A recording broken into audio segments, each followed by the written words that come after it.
I'm excited to talk to you today about tips for growing a really big business. My name is Katie Harlan, and I've been in online sales for 6 years, specifically network marketing. I'm a huge fan of network marketing. I think it's the only industry that there is really no limit to the potential you can earn, but it does bring an incredible community of like-minded people into your world that these people are just like no other. I love network marketing for many reasons. One of them being that it really can benefit people in all walks of life. So people that are looking for community, people that are looking for good products and a discount, people that are learning to earn a little money, people that are looking to have something that's just theirs. However, this video is really not for you. This video is for those of you who are looking to make a big income with your business. The people that I'm targeting with this video are those of you who want to go all the way to the top. Those are my intentions, and I have tips just for you today. So please just remember that these tips are for those of you that really want a large income. So first of all, I want to talk about investing in your business. And this is something I have truly played around with because I wanted to make sure that I was spending my money wisely. In the business I'm in now, Zaya Active, the brand of activewear that I love and wear every day, we don't have a required amount to spend in personal sales to stay active, which is really, really lovely. It's rare, and I love it because it sort of gives a little bit of trust factor back to the reps. It's their way of sort of saying, we know you guys are going to love the products and you're going to buy them when you need them, so we don't really need you to spend your own money, a certain amount each month, to be part of this, which, man, just feels really good. So with that, we get new products every single week. New products every single week.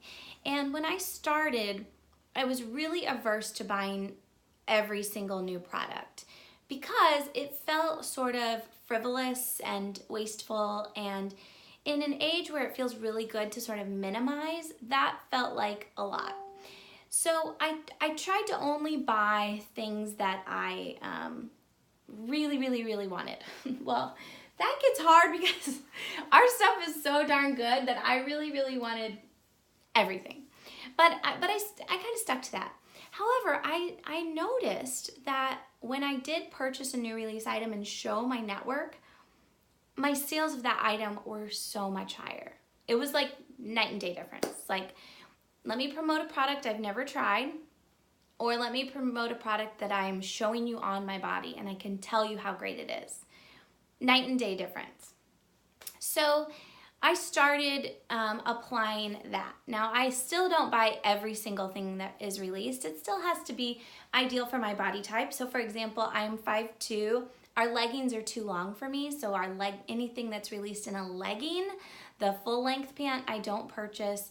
I don't own everything we have, but I have started getting more of the new releases, and you guys, it has made a huge difference in my business. If I can show the products on my body and talk about the way they fit and feel, the sales are just crazy. I still only talk about the things that I love. So, just like with any brand, you're not gonna love every single piece. And I don't. There's some that I don't love, and I will not promote those. I promote the ones that I love, which is 95% of our stuff. So for those of you that are thinking like, oh gosh, that's a lot of money, and that's a lot of stuff, I have some suggestions for you. Number one, we need to reframe it in our minds. It is a business expense. And in this industry, truly the only business expenses we have are our website fee, which is waived if you have sales of $600 or more a month, which it's always waived for me, and buying the clothes. I mean, that's it. So even if I spent $500 or $1,000 a month on the clothes, the return in investment is crazy. Number one, we get commission on our sales. Number two, you get hostess rewards on your sales. So you actually get free and half price clothing back from the sales that you make. And number three, like I said, it is a return on investment that's just huge. Your checks will go up by investing in the products that your company sells. If you are not regularly using the products that your company sells, you might need to think about if you're really aligned with that company. A couple other things that I do to make it feel less like I just have too much stuff. I will sell my gently used items that I'm not wearing quite as much back. We have a page for that, a Facebook page just for that, for selling things that we don't need, or maybe they were sample items. Sometimes I sell them back to customers, and that's been great too, because getting customers into the clothing, even if it's gently used, is a great way for them to experience the clothing at a cheaper price point and then realize how great it is, and then they become your customers. I have several examples of that. So you can sell it back to the customers, you can sell it back to other reps, but either way, it's a really great way to sort of recycle. Another thing is, sometimes I take the pieces that I've tried on, but maybe I just don't, wear all the time. Like, for example, I love high impact workouts. So my preference for the clothes are the things that I can wear. I love the items that I can transition from gym to like casual, but I also love the high impact leggings. And not all of our leggings are designed for high impact workouts. So while I have some of the lower impact leggings, I don't wear them as much as the high impact ones because my workouts are high impact. So maybe if I've tried on a pair or worn them a few times, but I don't see myself wearing them all the time, I will use it as a sample item in my inventory, so that when I have customers who want to see the product, touch the product, feel the product, try on the product, I've got a couple samples. I also have other sizes as well, but it's really nice for people to be able to see and touch, especially in a home party or a pop-up event. So I just really encourage you to do what works for you, but to also remember to do what works for you in terms of, the amount of money that you're going to invest back into your business and the amount of product that you're going to have, but to also keep in mind that it truly, truly is a business expense, and we really don't have any other business expense. So I challenge you to find a business with a smaller percentage of expense that would help you grow as much as Zaya can help you grow with spending that amount of money. Okay, number 2. I want you to focus on not spending your time answering pop-up questions from people on your team. Now, as you grow a large team, at this point I have 271 people on my team. That's a lot. But as you grow a large team, the opportunity for more questions and lots of them is higher. But if you only spend your time responding to these questions, you're never going to move your business forward. You have to focus on your own business first and then help them as you can. So it's kind of like, the analogy of the oxygen masks on the plane. Put yours on first, then help everyone else. A few things that I've done to help with this transition, because it is hard. When you start, you have you don't have all these people. You have a few people and you can pour into them because you only have a few, but then it grows and it grows and it grows. And if you're still trying to spend that much time with each person, you're just going to burn out. So a few ways that you can help with this. 1, create a file system where you can put all the information that people are asking you regularly, so you can direct them there. Remember the Chinese proverb of, if you feed a man fish, you can keep him alive for a day or whatever, or 3 days, but if you teach a man to fish, he can be fed for his life, right? So I really like to make them self-sufficient as quickly as possible. I want them to need me. The quicker they can sort of leave the nest and fly, the better they will be, the better leader they'll be, and honestly, the better we'll work as a team, because it allows me to then bring new people on and all of that. So of course I'm available, but I'm not available all the time. I like to turn my notifications off from my Facebook Messenger app, because that's where I get a lot of questions. And then I respond only when I'm available. And that's okay. Just because we're in social media doesn't mean you have to be available 24/7.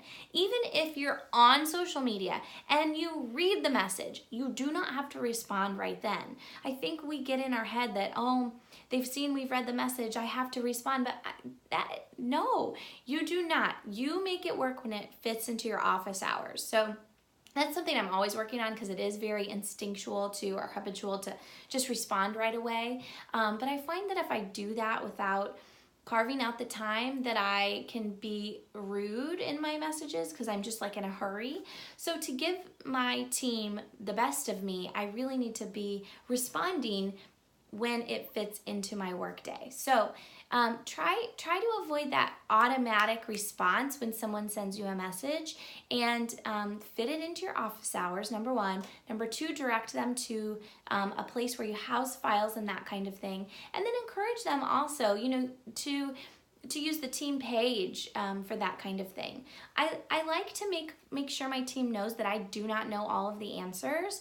I don't want to ever come across as knowing everything, because number one, I don't, but number two, it creates a reliance on me that I don't think is a healthy relationship moving forward. I want to empower everyone on our team to answer each other's questions, because we all have value. For example, I am horrible when it comes to sizing questions.